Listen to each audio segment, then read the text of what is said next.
Next question हमारा है narration से। हमने बोला था आपका एक क्वेश्चन वॉइस से आएगा, एक क्वेश्चन आपका नरेशन से आएगा। देखिए ये क्वेश्चन आपका नरेशन का है।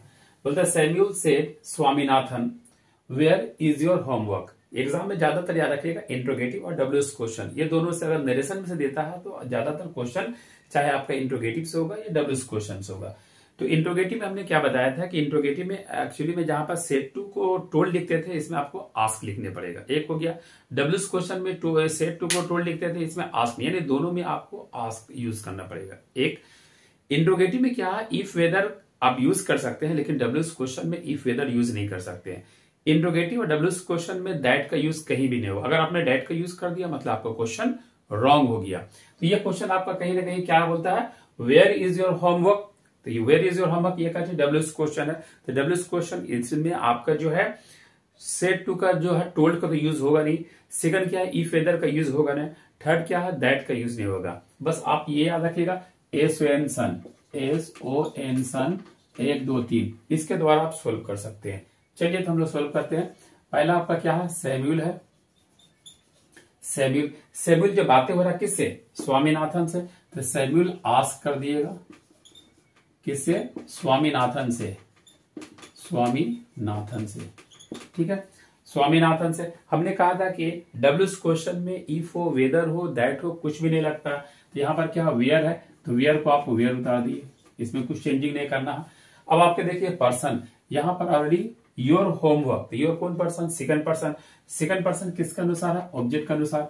तो ऑब्जेक्ट कौन हो गया इसमें, स्वामीनाथन। ऑब्जेक्ट कौन हो गया, स्वामीनाथन। तो स्वामीनाथन ऑलरेडी क्या चीज है, ये बॉय है, तो इसके अनुसार क्या हो जाएगा, हिज होमवर्क हो जाएगा, हिज होमवर्क हो जाएगा, ठीक है, हिज होमवर्क हो गया।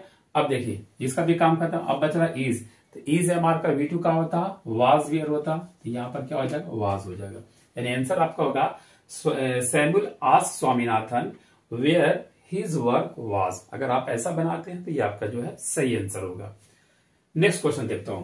अगला क्वेश्चन जो हमारा है, he put it in an envelope and seal it. अब देखिए चेंज इनटू सिंपल सेंटेंस। हमने कहा था ज्वाइनिंग में से एक क्वेश्चन आपको एनी हाउ दिया रहेगा।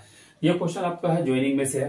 तो ज्वाइनिंग में से देखिएगा क्या है, अगर आपको सिंपल सेंटेंस बनाना है तो दोनों सेंटेंस का देखिए अगर सब्जेक्ट सेम होता है और वर्ब का जो है रेशियो दोनों का बैलेंस होता है, तो उसमें से क्या करेंगे, एक सब्जेक्ट रखेंगे और जो काम पहले होगा, यानी दोनों वर्ब का मान ले V2 है, तो उसमें से क्या करेंगे, जो काम पहले हुआ उस काम को क्या कीजिएगा आप लोग V4 में कन्वर्ट कीजिएगा। V4 का मतलब होगा कि वर्ब प्लस ING।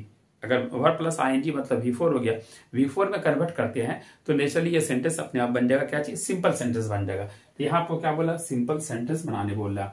यहाँ पर देखिए ही जो का किया है इन्वेलप में रखा है और वही ही जो का किया है सील में किया है। तो यहाँ पर क्या है, पुट हो गया, इधर हो गया सील हो गया। तो यहाँ पर दोनों में देखिएगा वर्ब का जो बैलेंसिंग है और एक बंदा जो है दोनों काम कर रहा है और इसको एंड से हमने जोड़ा है। तो ऑलरेडी कहीं ना कहीं कंपाउंड को हम लोग सिंपल में बना रहे हैं। तो हम क्या करेंगे, इस पुट को जो है ना V4 में कर देंगे। तो क्या लिखेंगे, पुटिंग। पुटिंग कहां रखा है, इन एन एनवेलप, ठीक है। अब यहां पर देखिएगा जो एंड था ना, इसको हटा कर हम लोग क्या कर देंगे, ही सील किया है, क्योंकि हमने बोल दिया कि दोनों क्वेश्चन में सब्जेक्ट जो है ना सेम है।